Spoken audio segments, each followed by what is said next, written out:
Hello ji, how are you all? So welcome to Story World by Neha. So आज की कहानी और भी है प्यारी. आज की कहानी का नाम है समय की पाबंदी. लाइफ में पंचुअल होना बहुत जरूरी है. कई बार लगता है कि यार क्या है, हर चीज टाइम पे करो, टाइम पे करो, टाइम पे करो, है ना. मम्मा बहुत बार कहती है ऐसा. पर क्यों ये जरूरी है ये पता पड़ेगा आपको आज की कहानी में. तो चलो शुरू करते हैं आज की कहानी. होली बीत जाने के बाद भी रंगों के त्योहार का रंग हल्का नहीं हुआ था. गेहूं की फसल पक जाने के कारण खेतों में दूर दूर तक सुनहरे रंग की चादर बिछी हुई थी. चीची और चकलू भी अब थोड़े बड़े हो गए थे, पर चीची हमारा वही पहले की तरह सुस्त था. हर काम अपनी मर्जी के हिसाब से करता था. सुबह देर तक सोता रहता, जबकि पेड़ पर सब पक्षी जल्दी उठ जाते थे. इन सब की आवाज से पूरे बाग में जाग हो जाती थी. परंतु हमारा चीची, ओ माय गॉड, उठने का तो नाम ही नहीं लेता था. आंखें बंद किए लेटा रहता. उसे सबने बहुत बार समझाया, पर लगता है इन सब बातों का चीची पे कोई असर ही नहीं होता था. वो अपनी ही धुन में मस्त रहता. सुबह को जब चकलू तैयार होकर चुग्गा चुगने के लिए तैयार होता, तब चीची भी जल्दी जल्दी आधा अधूरा तैयार होकर चकलू के साथ चल देता. रोजाना शाम को समय से ये दोनों पेड़ पर वापस आ जाते. चीची शाम को समय से पेड़ पर वापस लाने में चकलू को बहुत कोशिश करनी पड़ती थी. चलो भाई, पर हमारा चीची तो सुनने का नाम ही नहीं लेता. आज भी जब दूसरे पक्षी दाना चुगकर वापस चलने को हुए, तो चकलू ने चीची से कहा, भैया चलो. चीची ने बड़ी ही लापरवाही से कहा, ये क्या चकलू भैया, अभी मेरा मन यहाँ पर और रुकने का है. अभी थोड़ी देर में चलते हैं ना. बार बार समझाने पर भी चीची चलने को तैयार नहीं हुआ. चकलू बोला, देखो सारे पक्षी वापस जा रहे हैं, हमें भी सब चलना चाहिए, अब समय हो गया है. चीची बोला, मगर क्यों, हमें सब काम समय पर क्यों करना चाहिए? क्या हमारा खुद की कोई इच्छा नहीं होती?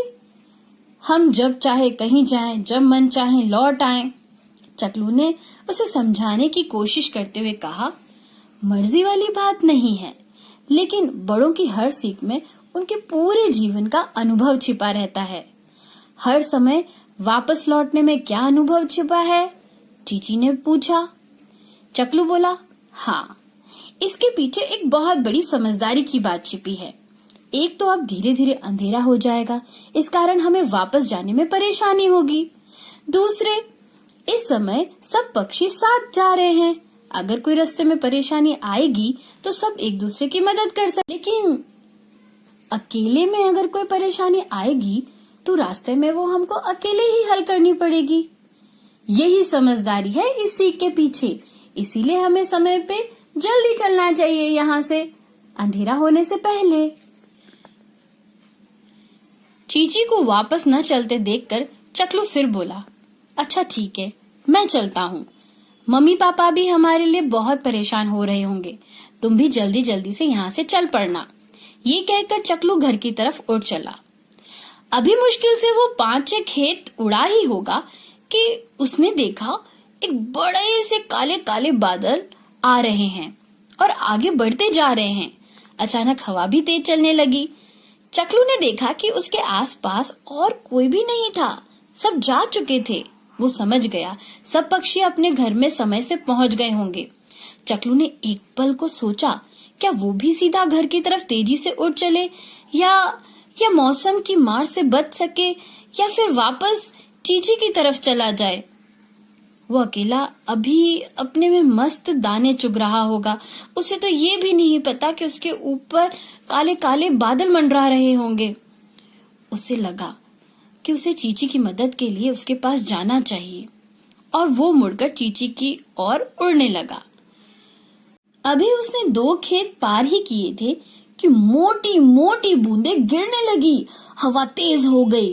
वो चाहकर भी चीची के पास नहीं पहुंच सकता था. मजबूरी में वो पास ही के एक पेड़ पर बारिश से बचने के लिए रुक गया.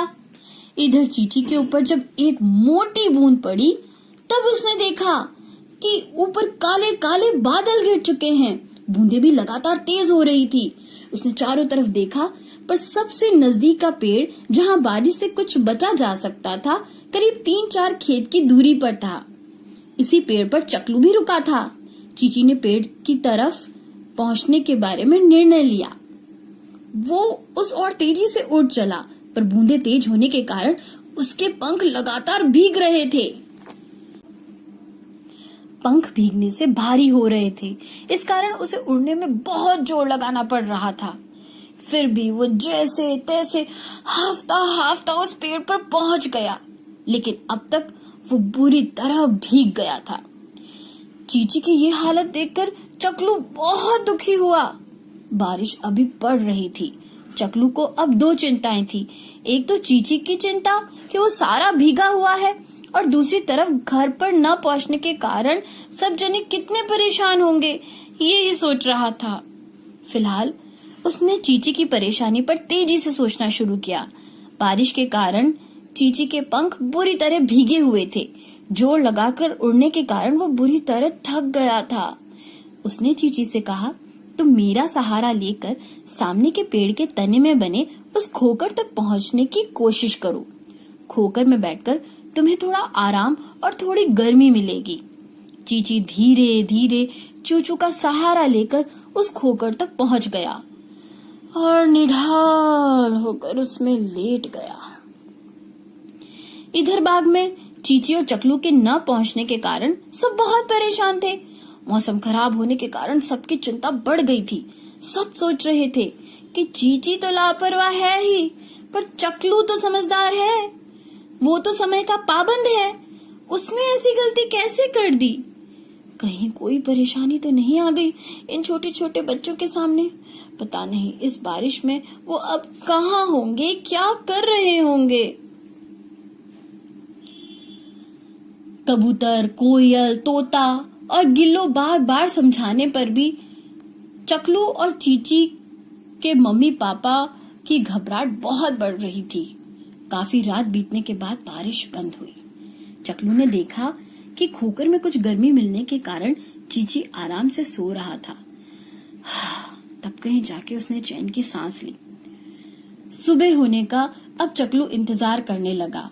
जैसे ही सुबह की रोशनी फैली, चकलू ने चीची को जगाया।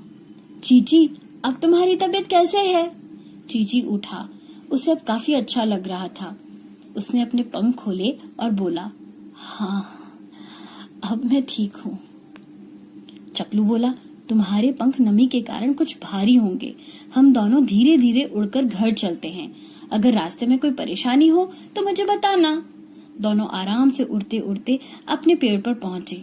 दोनों को देखकर सबने राहत की सांस ली।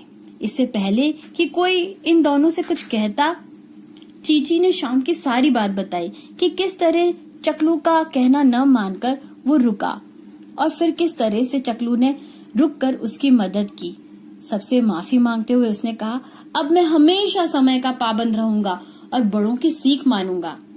चीची के बदलते हुए व्यवहार को देखकर पेड़ पर सब बहुत खुश थे। सब मिलकर चकलू की समझदारी और बहादुरी की फिर से तारीफ करने लगे। अरे करेंगे ही ना, हमारा चकलू तो है ही इतना स्मार्ट। तो क्यों, कैसी लगी आज की कहानी? But you should be punctual on time, okay? आपको भी समय का पाबंद रहना चाहिए। So story world by Neha में ऐसी ही प्यारी प्यारी कहानियां लेकर मैं नेहा आपसे फिर से मिलूंगी। तब तक के लिए bye bye, take care and keep listening my story. Bye bye.